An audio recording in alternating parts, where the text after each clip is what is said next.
Bismillah. Assalamualaikum warahmatullahi wabarakatuh. Teman-teman gimana nih? Ada isu TikTok Shop tutup. Wah ini lagi rame ini sehari ke belakang ya. Ini Jokowi resmi larang TikTok Shop untuk jualan. Luar biasa. Pemerintah resmi melarang transaksi di TikTok. Hanya boleh promosi saja. Transaksi di TikTok tuh apa ya? Maksudnya paymentnya kah atau apa? Ini juga sebetulnya ambigu. Ya ini juga saya cuma baca judul ya, dimana kalau media mainstream tuh biasanya judul dan isi tuh berbanding terbalik. Cuman saya sudah baca yang ini dari Tempo loh. Tempo ya cukup kredibel lah.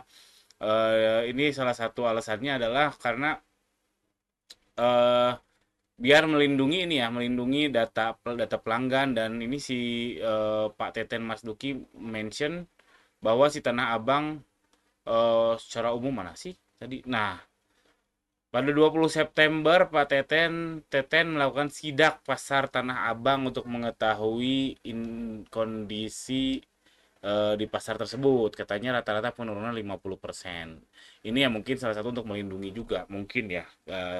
Terus ada juga berita tentang bahwa sosial media sama e-commerce harus dua hal yang berbeda ya. Nggak tahu lah sih juga. Nggak terlalu ngikutin sejujurnya. Cuma saya tanya ke AM saya di TikTok.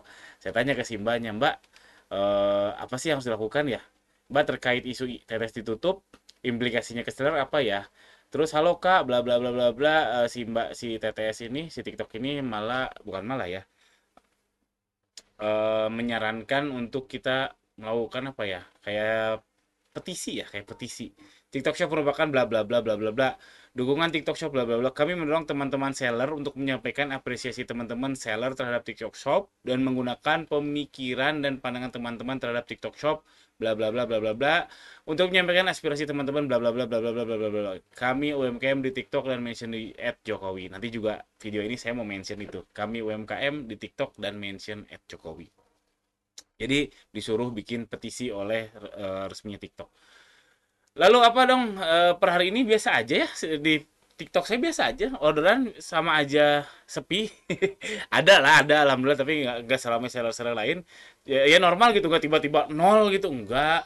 Apakah ada tiba-tiba email dari saya nggak jarang buka seller centernya sih sekarang. Cuman kalau kalau emailnya kan masuk ke email saya ya. Biasanya kalau ada notifikasi penting saya buka di emailnya. Nggak ada tuh, biasa aja tuh. Jadi saya rasa biasa-biasa aja, nggak ada yang harus dikhawatirkan dari sisi seller ya. Lalu logika saya, kalau tutup total, tutup TikTok Shop nggak boleh sama sekali jualan, itu nyaris impossible sih teman-teman. Ini logika saya, impossible-nya itu berbahaya sekali. Kenapa? Too big to fail. Sekarang oke, Tanah Abang turun 50%. Sekarang kalau TikTok full 100% ya, total turun 100%. Tanah Abang turunnya 50%. Berapa banyak pengangguran kita nggak tahu, turunnya 50%. Kalau TikTok sekarang ditutup 100%, itu impactnya lebih besar daripada Tanah Abang. Saya yakin. Kenapa? Karena banyak orang yang baru bisnis. Banyak orang yang baru bisnis, mungkin uangnya uangnya di apa rumahnya digadein untuk modal bisnis, bayar hutang dan lain sebagainya. Ketika tutup total, artinya pemasukannya nol, itu bisa bahaya. Bisa bahayanya jadi apa? Jadi banyak pengangguran, banyak orang stres, orang pengangguran sama orang stres jadi penyakit masyarakat, nanti banyak perceraian, banyak pencurian, banyak korupsi. Wah, bahaya dari sisi apa sih namanya? Psikologi, kok psikologi? Sosiologi ini berbahaya. Ini jadi menurut saya eh, konyol sih kalau misalkan TikTok sampai tutup 100%. Paling ya ada twist sana twist ini dikit bagi user, mungkin sama aja, cuman paymentnya jadi berubah, bukan di tiktok.com, PT-nya bukan PT TikTok, bukan PT ByteDance, ya itu ya masalah paper lah, masalah administratif, sepertinya gitu. Ini logika saya, kalau teman-teman boleh nggak sepakat, karena too big to fail. Lalu yang saya bingung tuh Shopee sama Lazada kok adem ayam ya? Karena biasanya Lazada sama Shopee cukup responsif terhadap isu kekinian ya. Kalau Tokopedia agak kurang, Bukalapak apalagi. Tapi Shopee Lazada, khususnya Shopee ya yang lagi tandem banget sama si TikTok ini. Kok adem-adem baik ya? Padahal ini momen pas banget untuk menggait menggait seller-seller di TikTok yang mungkin agak aduh, Jangan jualan di TikTok aja deh, jangan, mungkin tersadarkan bahwa jualan di satu platform aja itu nggak baik. Baiknya ya buka juga di Lazada, buka juga di Blibli, buka juga di Instagram dan sebagainya. Karena saya juga ada kawan yang jualan di TikToknya laris betul. Tapi baru mau mulai jualan di Shopee. Ada, itu real. Jadi saya bingung kenapa Shopee Lazada adem-adem aja, padahal ini momentum yang tepat. Malah Shopee malah sekarang lagi sibuk seller conference ya. Saya juga nggak ngerti apa pentingnya ya seller conference ya. Ya cuma hip-hip apa ya, hip-hip hip apa, euforia doang, saya rasa ya begitulah. Yang intinya kok Shopee diem aja ya, harusnya ada sesuatu gebrakan untuk menggait seller-seller TikTok, sini sini jualan aja di Shopee, itu harusnya ini kesempatan emas harusnya ya. Lalu terakhir komentar saya terkait TikTok, isu TikTok tutup atau enggak ini, seller ya ambil senangnya aja. Saya sih yakin gak akan mungkin tutup 100%.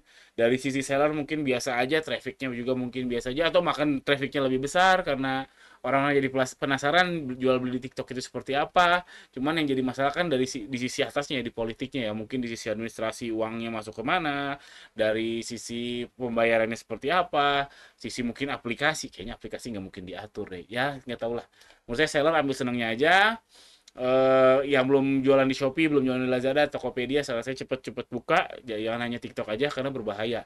Meskipun saya yakin TikTok nggak mungkin 100% tutup, tapi jika ada suatu hari Anda ditendang oleh TikTok, jadi si produk Anda udah nggak disukai oleh algoritmanya TikTok, Anda bisa kacau balau. Jadi Anda sudah harus punya tempat di beberapa kaki. Kalau kata kerennya, don't put your eggs in one basket.